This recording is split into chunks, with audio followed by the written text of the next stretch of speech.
नमस्कार। आज हम बात करेंगे मकर संक्रांति की। लेकिन रुकिए, इसे सिर्फ एक त्योहार मत समझिए। अरे ये तो एक बहुत बड़ी, एक भव्य कहानी है।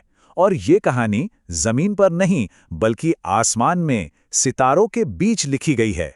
तो जरा सोचिए, एक परिवार के झगड़े का, हमारी पृथ्वी के घूमने के तरीके का और आसमान में उड़ती पतंगों का, इन सब का आपस में क्या कनेक्शन हो सकता है?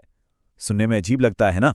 पर यही तो वो पहेली है जिसे आज हम साथ मिलकर सुलझाने वाले हैं। तो चलिए कहानी की शुरुआत करते हैं। और इस कहानी को समझने के लिए सबसे पहले हमें उस स्टेज को समझना होगा जिस पर यह पूरा ड्रामा हुआ।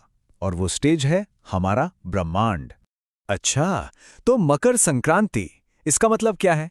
सीधा साधा मतलब तो ये है कि ये वो दिन है जब सूर्य देव अपनी दिशा बदलते हैं। वो अपनी उत्तर दिशा की यात्रा शुरू करते हैं, जिसे हम उत्तरायण कहते हैं, और मकर राशि में प्रवेश करते हैं।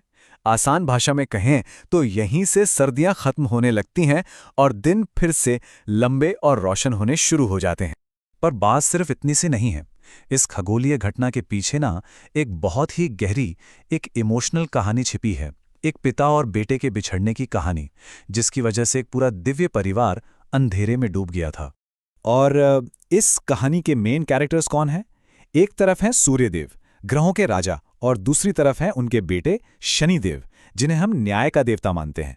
लेकिन इन बड़ी बड़ी उपाधियों के पीछे ये कहानी असल में एक पिता और बेटे की है। तो ये झगड़ा शुरू कैसे हुआ? हुआ ये कि सूर्यदेव की पत्नी संध्या उनके तेज को, उनकी गर्मी को सह नहीं पा रही थीं।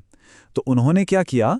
उन्होंने अपनी ही एक परछाई, जिसका नाम था छाया, उसे अपनी जगह पर छोड़ दिया और खुद चली गईं। और सूर्यदेव को इस बात का पता ही नहीं चला। फिर जब छाया से शनिदेव का जन्म हुआ तो उनका रंग थोड़ा सांवला था। और बस इसी बात पर सूर्यदेव ने उन्हें अपनाने से इनकार कर दिया। उन्होंने कहा, ऐसा पुत्र मेरा हो ही नहीं सकता। सोचिए, सिर्फ इस एक लाइन ने शनि और उनकी मां छाया दोनों को बेघर कर दिया। और बात यहीं खत्म नहीं हुई। सूर्यदेव का गुस्सा इतना ज्यादा था कि उन्होंने शनि और उनकी मां के घर को जलाकर राख कर दिया।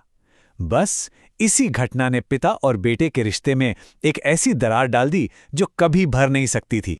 लेकिन कहते हैं ना, हर अंधेरी रात के बाद सुबह जरूर होती है। तो अब ये कहानी भी टकराव से सुलह की तरफ बढ़ती है।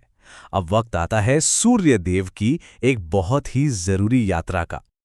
और यहीं पर देखिए, खगोल विज्ञान और पौराणिक कथा कितने कमाल के तरीके से मिलते हैं।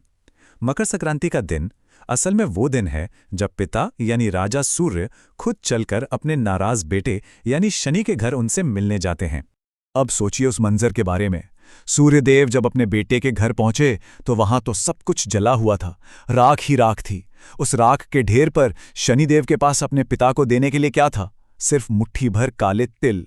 बस वही एक चीज थी जो उस जली हुई जमीन पर बची थी।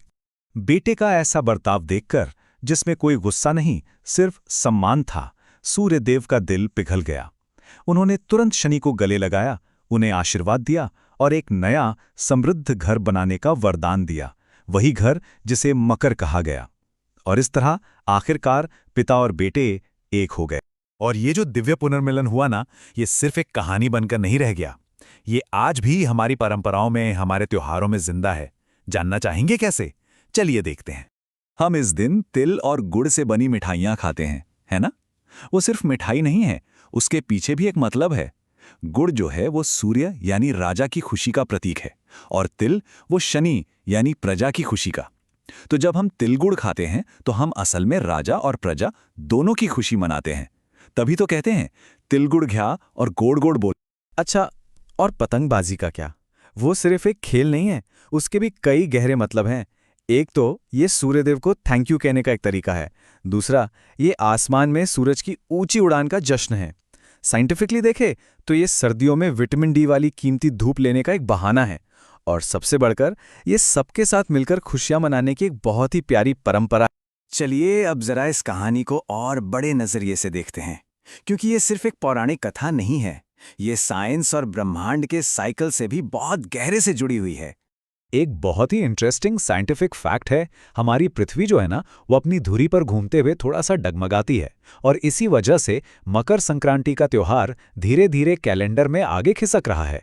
हजारों साल पहले ये त्योहार 21 दिसंबर को, यानी साल के सबसे छोटे दिन विंटर सॉल्टिस पर पड़ता था। लेकिन देखिए, भले ही तारीख बदल गई हो, इस त्योहार की आत्मा, इसका जो कोर मैसेज है, वो आज भी वही है। ये आज भी अंधेरे पर रोशनी की जीत का त्योहार है। कहानी का असली मतलब वक्त के साथ नहीं बदला। तो इस पूरी कहानी से हमें सीखने को क्या मिलता है? दो बड़ी बातें। एक, कि जब कोई राजा अपनी प्रजा से मिलने जाता है तो वो और शक्तिशाली हो जाता है, और दूसरी, जब एक पिता अपने बेटे से मिलने जाता है तो वो अपने साथ खुशहाली और समृद्धि लाता है। ये इस त्योहार का डबल मैसेज है। तो अब हम समझ सकते हैं कि मकर संक्रांति कैलेंडर पर सिर्फ एक तारीख नहीं है। ये तो सुलह की, माफी की और एक नई शुरुआत की वो कहानी है जो लिखी तो गई थी सितारों के बीच, लेकिन जिसे हम हर साल यहाँ धरती पर सेलिब्रेट करते हैं। और आखिर में ये कहानी हमें एक सवाल के साथ छोड़ जाती है कि अगर सूरज और शनि जैसे इतने बड़े कॉस्मिक बॉडीज भी अपने रिश्ते सुधार सकते हैं, तो क्या हमारे अपने रिश्तों में भी सुलह और नई शुरुआत का एक मौका हमेशा नहीं होता? इस पर सोचिएगा जरूर।